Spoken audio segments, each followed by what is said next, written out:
Hello and welcome to No Two Gays About It. I'm Tom Burke. And I'm Michael Foley. And we are just a couple of old gay guys who are here to talk about whatever interests us in today's news, politics, pop culture, LGBTQ happenings. And we're going to do it through the lens of the over 50 male gay perspective. That we are. And today, Tom, we are going to be talking about the HBO show, The Last of Us. Okay. And we're also going to be delving into pop culture. That's your arena. And definitely have a few things on pop culture going with the Grammys. I don't know if you watched it, but we'll talk about that later. I did not. And then, of course, we're going to do my absolute favorite segment of our show, which is the Savage Side-Eye. Where we get to talk about anything that is stuck in our craw. And there happens to be a lot of it today. Fantastic. Well, this is our second show.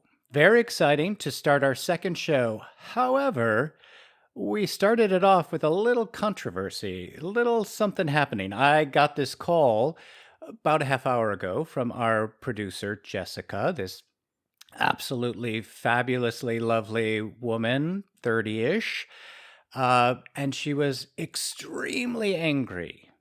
And why was that, Michael? Well, Jessica happens to be straight, so let's get that out of the way because that's a very important sidebar to this story. Okay. Because we posted some videos on YouTube. We have a YouTube channel as well.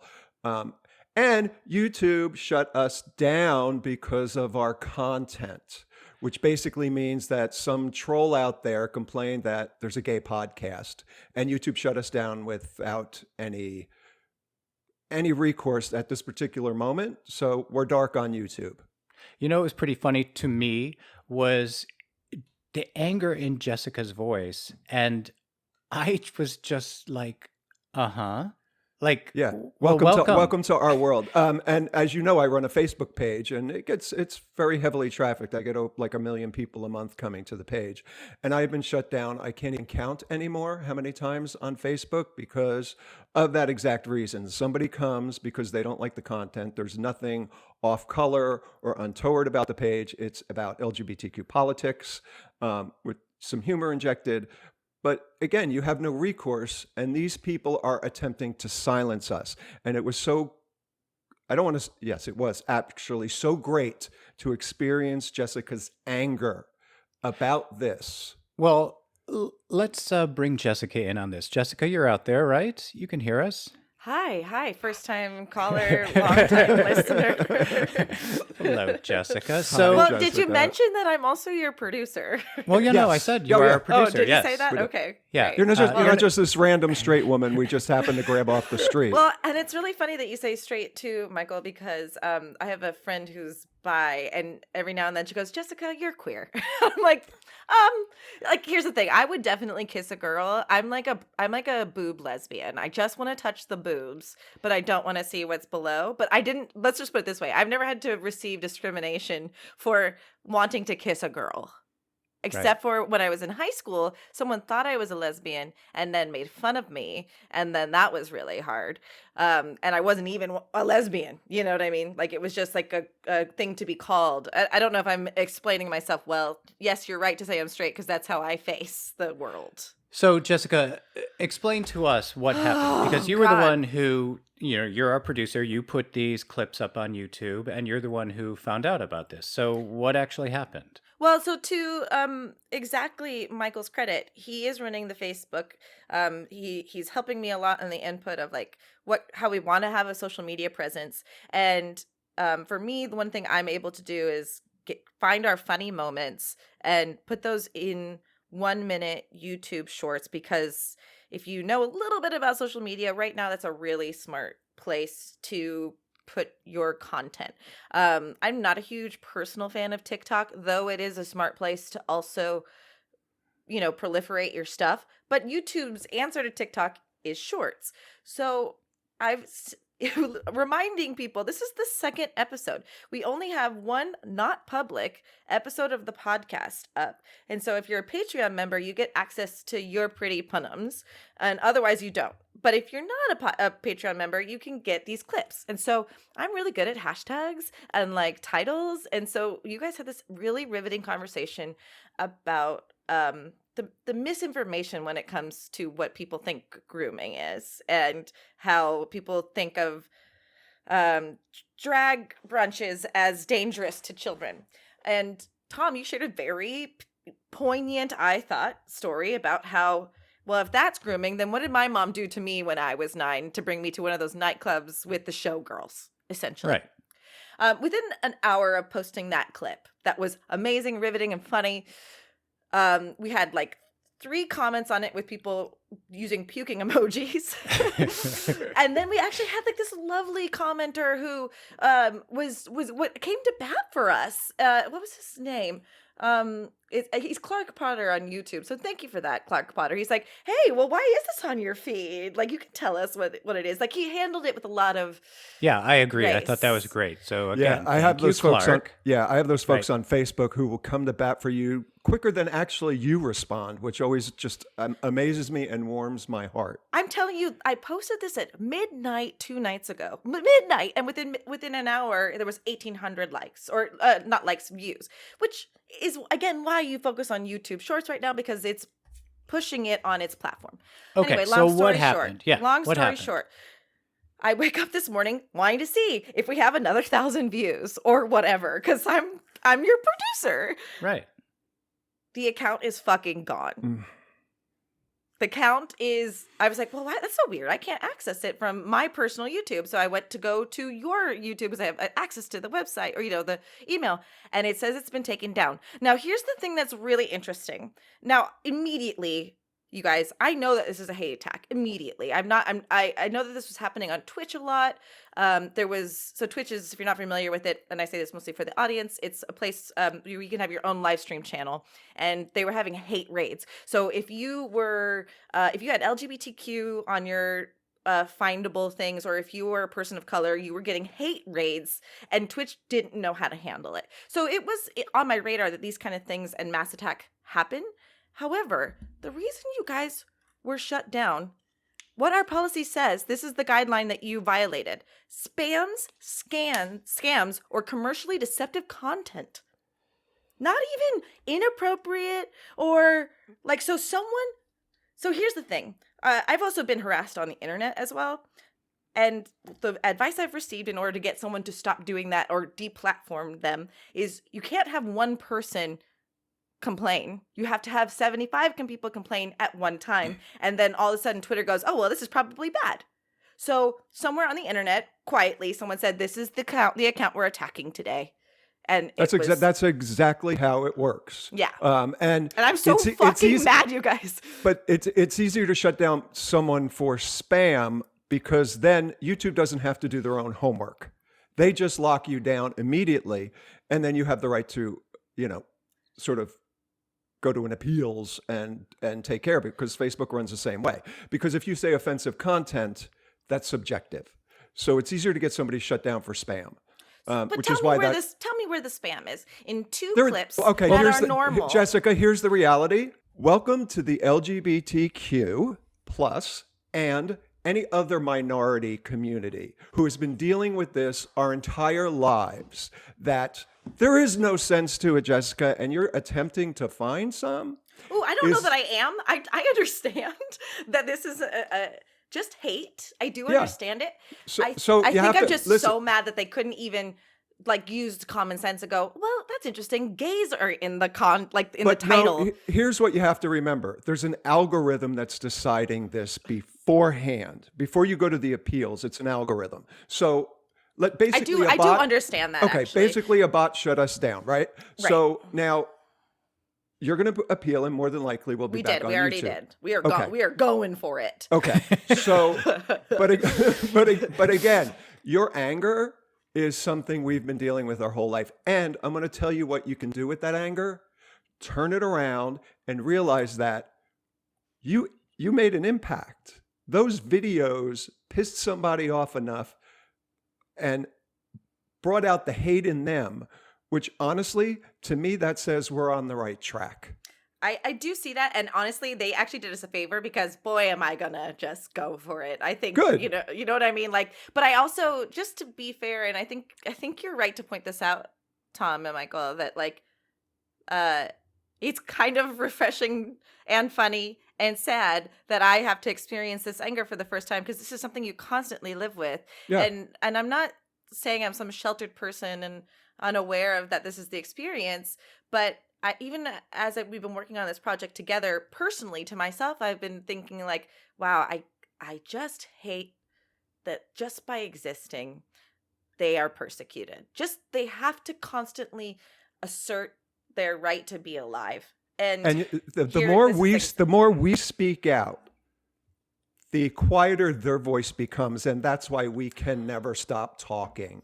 Well, I mean, I do think their voice is getting louder, but the group is smaller. Jessica, the voice has been as loud since I was in 4th grade. Yeah. And the thing is that's really, really great about this podcast that the three of us have developed, and we're out there putting it out there. It's for those gay males over the age of 50 to have their voices heard. And Michael and I have been dealing with this since we were children. The younger gay people are not as used to this as we are because of the work that we put out there, what we did so that they can live their lives, so that they can walk down the street holding hands. I could never have done that when I was younger. I actually did, and my opinion was, this was my take. Fuck you, and if you have something to say, I'm telling you, you may beat the shit out of me, but you're not going to walk away unharmed either.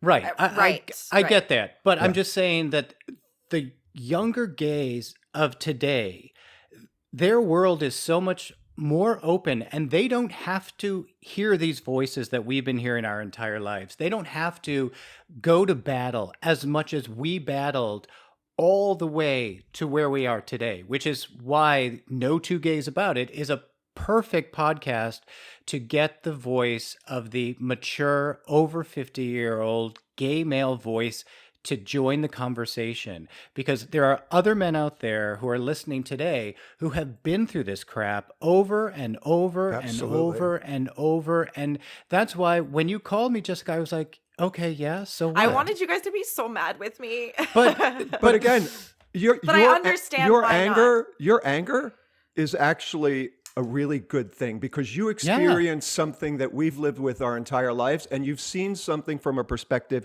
you didn't have before. And that's what this show is about as well. Maybe just opening your mind a tiny bit and seeing something from a different point of view. That's what we're about. I think I think it's all fantastic. I think we are going to fight this as we have fought for our entire lives. In a cool way. Well, it's kind of exciting, but it's also part of life. So we have to move on. We have to accept what's happening, fight it, but we still have to move on with our lives, and we have to move on with this podcast, because this is, for all those men out there and women who have dealt with this their whole lives. It's like, so what, guys? Yeah. Come on. And again, I just want to one quick thing. It's not exciting. It's actually disgusting. Well, that somebody could be so miserable and unhappy in their own life that they have to target other people. And I don't mean to suggest that this is a wonderful thing. I just mean that I'm invigorated and I can't wait to I want to punch someone in the face. Good. And we appreciate that. And it's like, we knew you were on our side, forever. But you are even more of an ally now because you've witnessed what actually is happening in our everyday lives. So welcome to the table, Jessica. Thank you so much. Michael, please, we need to burn a fire down on your Facebook. And I'm really excited. Oh, I plan on it. Okay, great. All right. Thanks, I love doing this. Thanks for sharing this with you guys, and I'm sorry, and I'm so no need to be sorry. No, don't be sorry. We're happy. We're happy you got a different perspective of our lives. Right, me living under a rock. Enjoy your podcast, guys. Thank you. Awesome. All right, Michael. So and here's the great news, Tom. This dovetails perfectly into what I wanted to talk about politically. That there is this action that the radical right takes, that like they'll go to IMDb and they call it review bombing a Okay. television show because something LGBTQ happened.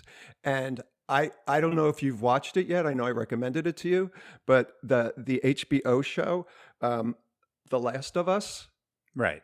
did something. I'm gonna get emotional. Sorry. On its third episode, Yeah. that gutted me, and it did it in a really good way. I have never seen an hour and 15 minutes of television like that in my lifetime, where we were normalized. It was everything we would want the haters and the straight world to know about us, Aw. that we love just like they do, Right. that Nick Offerman and Murray Bartlett just, I don't have enough words to express the beauty that they put on the screen. And I really hope that everybody out there takes the time to watch this show, and especially the third episode, because it's sort of a standalone. A friend of mine said, this could have been a movie of the week. And Wow. my response was, it couldn't have been, because the brilliance of what the show did and what HBO did is that they got viewers engaged and invested in the first two episodes of the show, because the ratings were off the charts. Wow. People loved it. And then they did this third episode, and this massive backlash came for absolutely no reason other than showing two men loving each other. That was it. And review bombing is when these radical right go to a particular page, like let's say IMDb, Okay. and they'll do what they did to our YouTube channel. They get a group of people to go and bring down the rating of the show. So the show went from almost a solid 9 for the first two episodes, and they brought it down to like a 2 Wow. by blasting it with bad reviews. Wow. All because it showed two men in Loving love. each other. Yeah. Wow. And That I want you and your husband to sit down and watch the show, because I can't imagine it is not going to gut you in such a beautiful way. Okay. Well, here's the thing, though. It's about like zombies and stuff, right? No. That's why I said this episode thought was the very whole standalone. The show is sort of post-apocalyptic, but it's a new take on the zombie genre, because it's Okay. not about. Well, I don't want to tell you what the storyline is, but it's a very sci-fi horror sort of related show, and I think that's why this episode was so impactful, because I love horror and I love that genre, and to have this episode all of a sudden show up in the middle of it with. Again, I don't have enough words in my vocabulary to express what it made me feel on so many different levels. I Okay. just sat in awe. So, which is awesome. And I'm glad you had that experience. But now this is happening, and obviously not just to this one program. It will continue to happen. Absolutely. I don't know what to ask. Like, how is that okay? How are they letting that happen? You know, is there anything that can be done about that? Yeah, calling the motherfuckers out, which is exactly what happened. Because Yeah, but do we know who these people are? It doesn't matter, because nowadays with the internet, people get to be faceless bullies now. Right. They don't Yeah. have to go out on a street corner and call you a faggot anymore. They could do that from the comfort of their own home in front of their computer. And that's what makes it even more insidious and disgusting in some ways, because again, these people must lead miserable, lonely lives if something Right. like that bothers them. I totally understand that, but how do you call out these people that are faceless, that are sitting on their Burke loungers, drinking beer and eating Cheetos while they're watching TV and saying how bad gay people are? How do you So do that? I don't think you call out the person specifically unless, unless they're willing to put their face forward. Right, which but they're doesn't not. happen. So how do we what fight happens this? is, through this past week, there has been so much press about this particular action that it backfires because it just brought so much more attention to this show than it would have Okay. gotten. So that's the awesome thing. And that's what I was talking to Jessica about. We got to keep our voices heard and continue to shout back, because if we don't, then they shut it down. But HBO is experiencing now this explosion of people who now wanted to watch the show who otherwise wouldn't have. I have a friend Right. who does not enjoy horror at all. He sat down and watched all 3 episodes. And after the 3rd episode, he called me and was like, I just can't. I've never seen anything like that in my life. And Awesome. again, So that's the key. We continue to shut them down. But I'm still not sure how you shut these people down. If this is going to continue, how do you shut these faceless, nameless people down?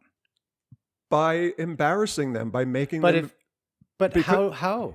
Do you, If they're not there, they're not in front of us. So how right, can but you- again, it's the action more than it is the actual person. So no, I get that. remember- but how do remember- you shut down the action? remember life before the orange turd took over? Yes. Yes. So there was a point where being a racist was something to be ashamed of. Sure. And that motherfucker gave him voice again. Right. And that's why we're experiencing this, all of a sudden, this sort of slingshot action that is literally taking us back decades in regard to these. And it's such a small portion of it's not that small. This It's is probably, Jessica again. Yeah. When he shared a video, he basically is talking about genociding the entire trans community right Yeah. now. That's the platform Uh-huh. he's running on. Yep. So it's Right. pretty horrifying. Sorry. Bye. by, Yeah. yeah. And that's what I'm talking about. He gave these people Right. He gave a them license voice. to be these horrible people. Absolutely. Which And I what- s- What I we have to still- do is push Yeah. them back into the closet, because fuck you people. We're not going back in there. Right. I get that, Michael, but I need you to tell me, how do we do this? Or, maybe that's the conversation that we have to put out there to all of our listeners. You tell us how you people are combating, how you people are fighting back to these faceless people or these organizations. Send us an email. What's our email address, Michael? Sorry, no two gays about it at gmail.com. And that's the number 2. So it's the number 2 gaysabout.com. And Tom, so Yeah. what we're doing is battling that right now, because you never heard of review bombing, right? No, I And had not. I'm assuming some of our listeners may not have heard about it either. So now what I hope you're going to do is go to HBO and turn the show on, because Right. that in itself is an action that takes action against theirs. Right. I get that. But I still want everyone out there to write to us. Go on our Instagram page, which is no 2 gays about it. That's the number 2 gays about it. And tell us, what are you doing out there? Or what other things should we be looking at? Or how else could we be combating this hate that is out there? All right, and against us? I'm gonna get a little bit more political. Okay. If they want to go to a school board meeting, even if you don't have children, because they're deciding what kids are reading, and they're taking LGBTQ literature out of schools, along with Black history. Right. They're I mean, that's That's a baseline. Unbelievable. Go to a school board meeting or a city council meeting and be willing, like Jessica, who experienced this for the first time in her life, and got angry. Be willing to get angry. It's okay. And be willing to stand up for somebody else. Because trust me when I tell you, there's going to be a day you're going to need that person to stand up for you. Oh, of course. It's just the way life works. So there's tons of stuff people could do, not just, turn on a television channel, but get involved locally, politically is my biggest suggestion to anybody who is angry. Okay. Write your Congress people, Fantastic. Great. So All right. now We need to take. let's get light. We need a little Let's get light. breath here, right? It's getting too much. Anything else politically or in the news that you want to talk about today? No, I've hijacked enough of this. So I'm gonna let you. Let's go to the Grammys, since I didn't watch it. Well, actually, it's not so much about the Grammys. It's just the Grammys have started me thinking. I didn't watch it either. I, like the good gay male that I am, I just wait till the next day to see what everyone was wearing. It's true. I at least Um, watched. I at least watched some of the acceptance speeches. I didn't care what anybody was wearing. well, come on. If you're going to watch the acceptance speech, you're going to judge exactly what they're wearing. But this isn't about what they were wearing. I have two things that I want to talk about with the Grammys. First of all, the best song of the year was won by Bonnie Raitt, and those of us are, of a certain age. We all know exactly who she is. The day after, I saw trending on Twitter, who is this unknown singer? What? Like, this is Bonnie Raitt. I mean, this is an amazing person who's been around for a very long time. And that's kind of my issue with these younger and younger people who are on their phones and computers constantly. You're one click away from finding out who this person is. I was just going to say, the time it took them to write, who is this Right? person? They could have Googled Bonnie Raitt and seen who she was. And then been impressed and then Yep. known that every other younger woman after her has built on the foundation that she has built for them. That just blew my mind away. Yeah.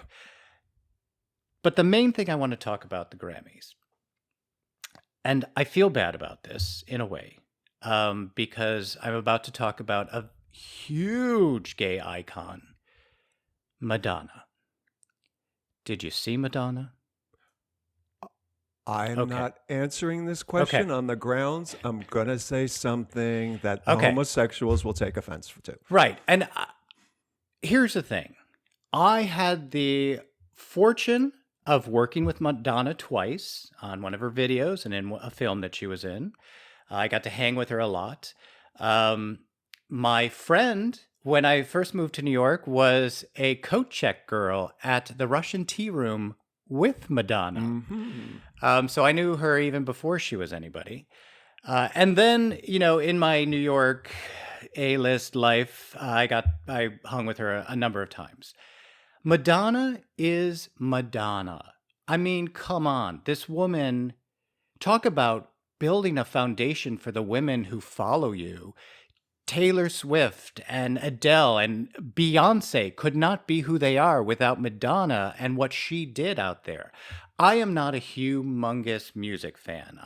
Madonna's great, but what she did was amazing. The woman is, I wrote this stuff down too, just so I knew. This woman is worth $850 million.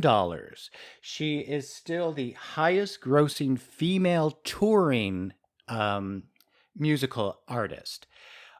Unbelievable stuff this woman has done. However, what is she doing to her face? It's not, because I did see her, and all I felt, and this was a woman who, again, I'm not a Madonna fan. She was never my wheelhouse, but I always respected what she Of course, right? And she was a woman who owned herself and her womanhood. Exactly. And I feel like she fell into that trap of, oh, I have to look younger. I saw her on the Graham Norton show wearing a grill. Yeah. I'm sorry. It's not appropriate for a white woman in her 60s to be wearing a grill just so she could Right. fit in. And that's where my mind changed a little, because I'm like, stop trying to be Cardi B.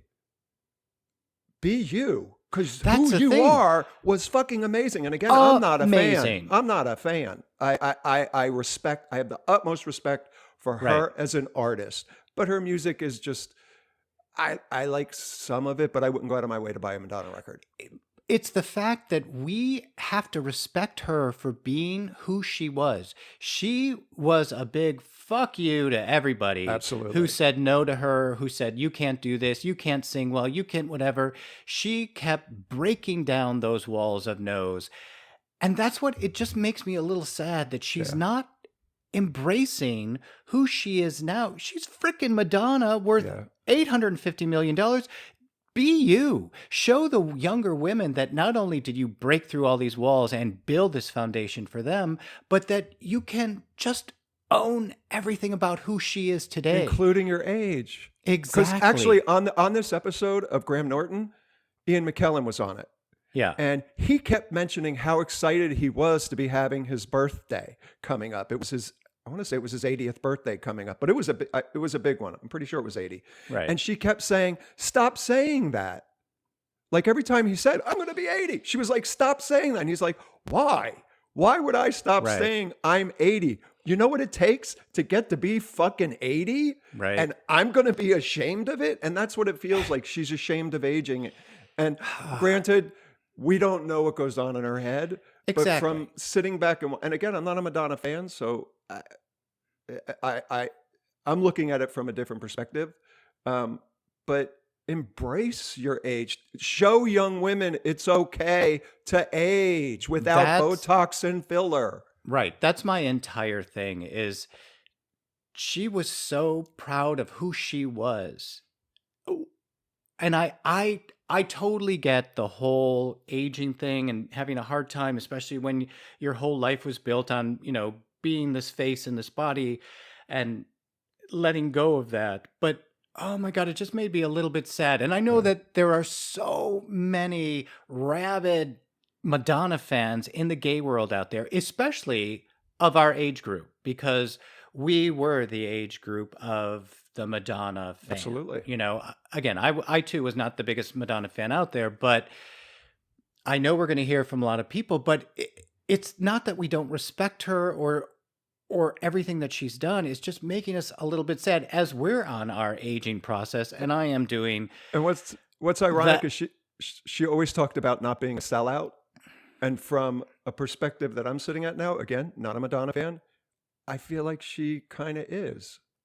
I don't know if it's a sellout. It's just not being able to embrace and own who she is now. And who she is now is still the amazing person that she was before. So my whole thing about that was just seeing her made me a little bit sad that she has the opportunity to put out into the world that acceptance of who you are, which and she has done. Is okay. Aging that's is okay. The thing. She has put that out she has been the hugest ally to the LGBTQ community. She's been, with people of minorities.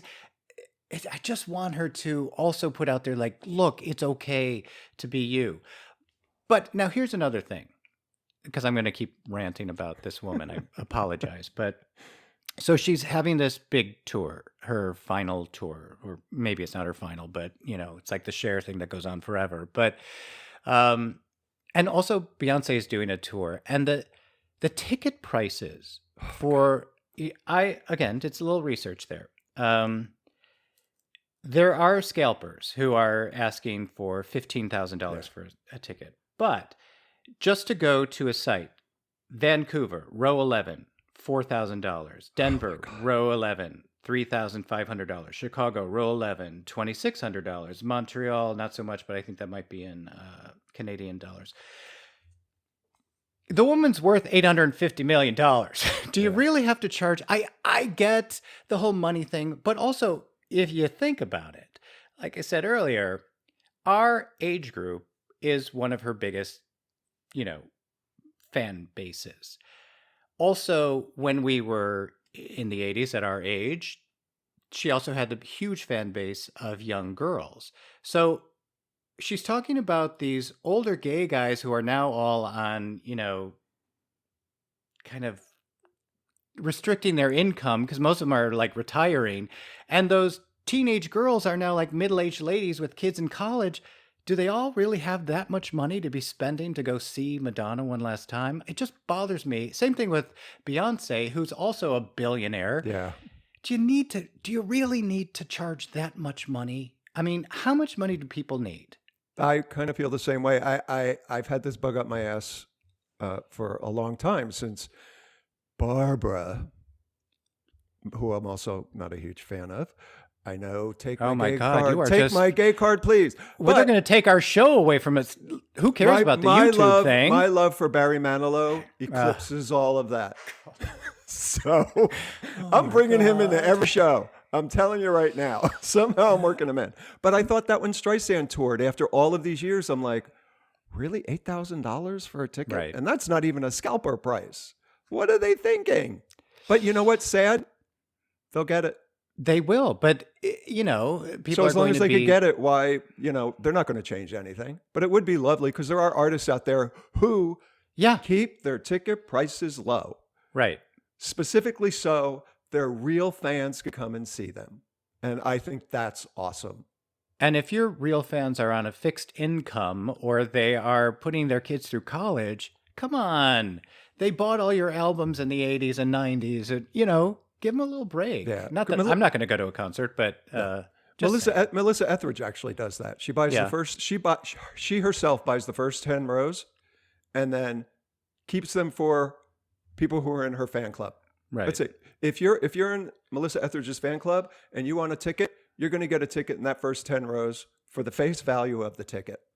And I've seen Melissa probably 8-9 times, and I've never paid more than $120 for a ticket. Well, there And you go. that's somebody who's like she appreciates her audience. Right.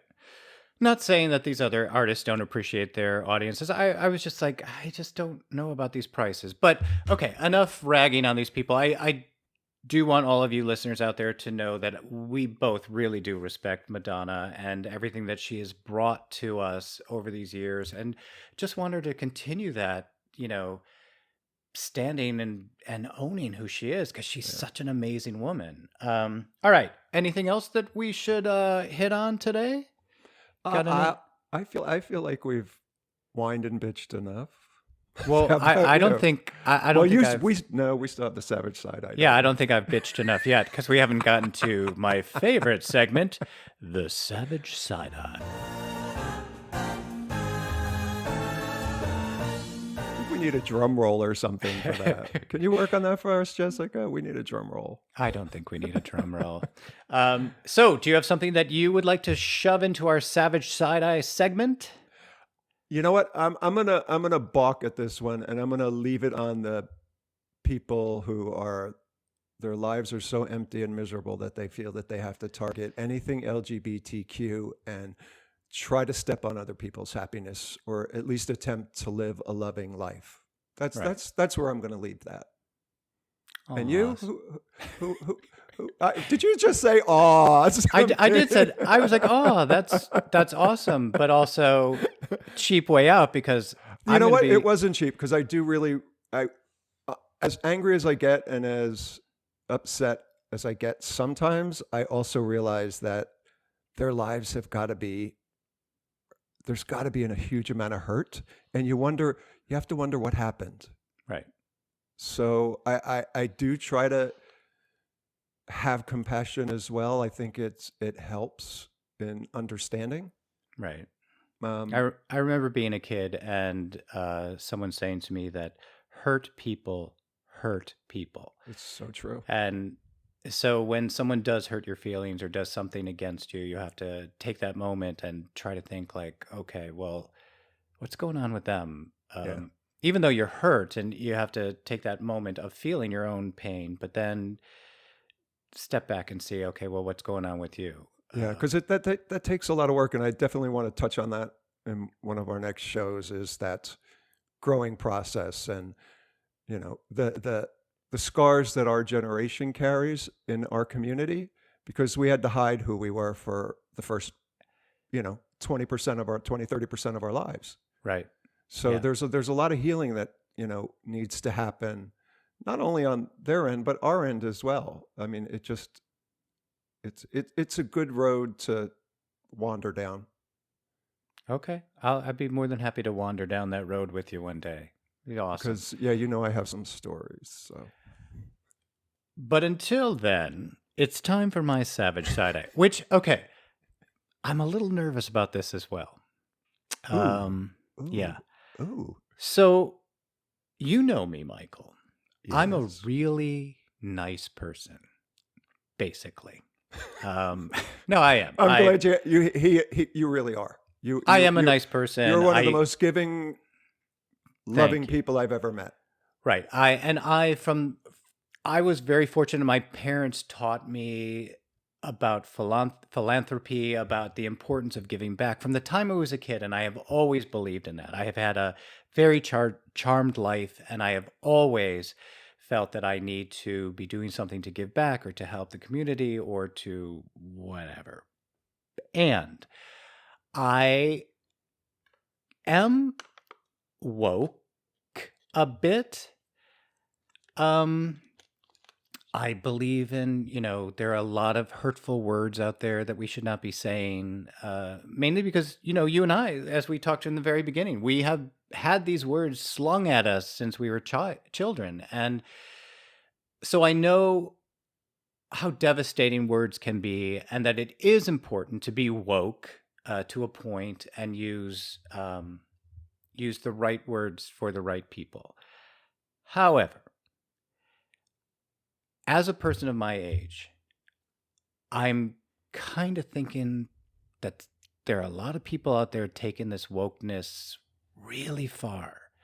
And so I have this example to give to you.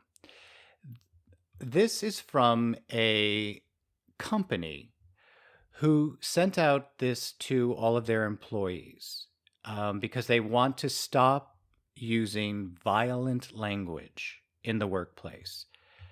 So, as I'm reading this article, I'm thinking like, okay, well, wow, violent, is that like, I'm going to kill you, or I could just whatever, And then I see the list that they sent out to people, and I'm a very woke, kind person, and I don't want this to sound bad, but these are just a few of the examples not to use in the workplace. Don't say jump the gun. Say, did we start too soon? Because of the word gun. Gun. Yeah. You can't say when's the deadline because of the word dead. You have to use the word due date. Okay. Shoot me an email cannot be said because you use the word shoot. It's send me an email. That was overkill. You can't say overkill now. And in all honesty, yeah, that is overkill. That yeah, list is right? overkill. Yeah. Can't say that's a bad idea. You can only say that's a good idea, or that idea needs some help. This is great. You can't say beat a dead horse. Oh my God, who really thinks that they're beating a dead horse? Seriously, and we know how, sensitive dead horses are, that they're going to take major offense to that. Well, the whole horse community is going to be up in arms about this. I'm going to address this because I think it's important that the left, we have our extremists as well. Yeah. And, I think there's wrong on that both sides, I think, have to sort of work toward the middle so we could start to have a conversation again. And that list is a great example of maybe, like you said, there's a line where too woke is maybe it's just too much. And so then I'm also reading like, well, who came up with this? Who in this company? And I mean, no disrespect to people in their 30s, but this is that group of people who everyone got a trophy. Everyone was great. Everyone got a star. Yeah.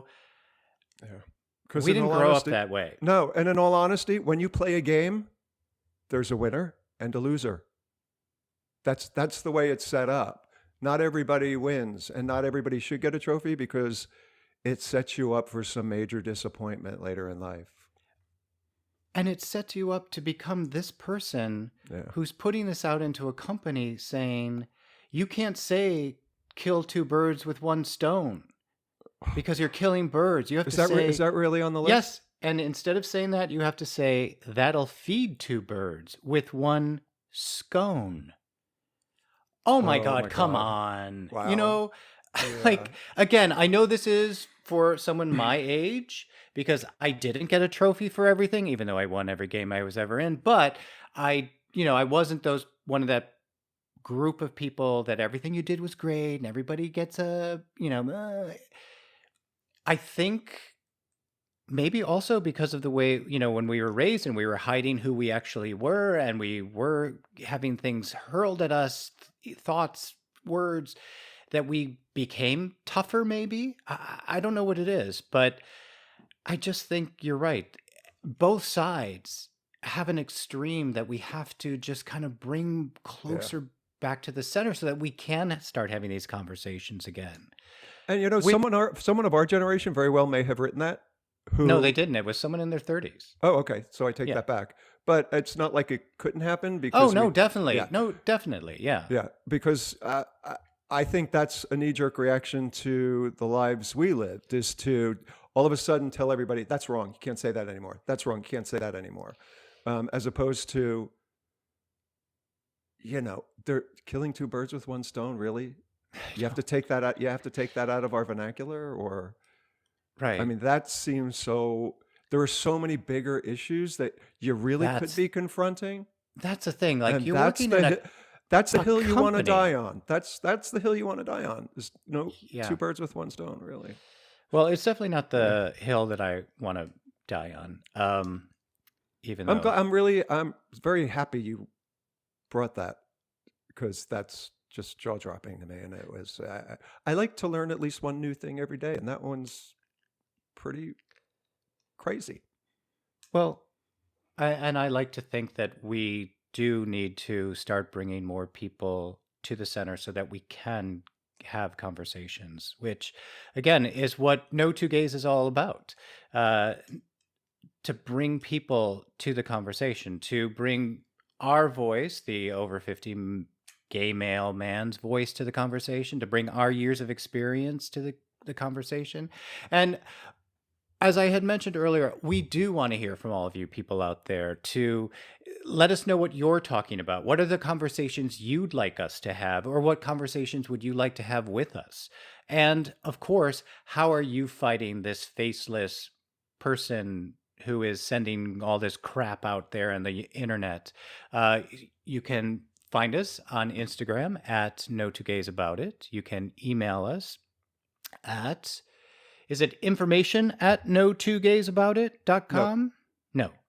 It's What is it? no two gays about it at Gmail. No Okay. two gays about it at Thank gmail.com. You guys And can't, yeah. also we have a brand new Facebook page that's No Two Gays About It, that is also up and running. So you could drop by there if you have any comments about the shows you've listened to so far, And, and give us some input. We'd love And it.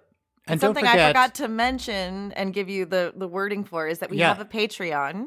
And if people want to engage and watch our videos, that's the way to do it right Thank now. you for that. Yes. So it's patreon.com/no two gays And about it. could you do us a favor and tell the folks a little bit more about that and what Oh it yeah, entails? if you're not if you're not aware of what Patreon is, it's just a different way for you to interact with us, and that's probably the way you're going to reach both Tom and Michael most quickly, and that's where you can share your savage side eye if you have. And at the lowest price, you can get early access to our episodes if before they go live on Friday, if we're able to do that. At the highest price, you get to get shouted out at the end of this podcast every month, that for every week that you're a patron.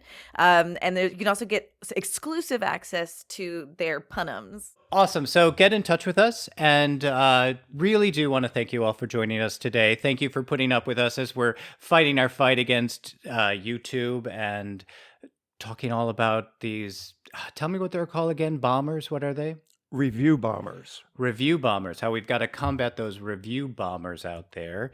Also want to send a big shout out to Madonna and say, like, we meant no harm at all. I loved working with you the few times that I got to. Loved hanging out with you, but I just wish that you could embrace yourself, because you are such an amazing woman. And don't be ashamed to say your age. You've earned it, baby. You've earned every year. No kidding. All right. So, again, thank you all for joining us at No Two Gays About It, where every voice, every opinion, and every age group matters. Until we meet again, get out there, join the conversation, and let your voice be heard.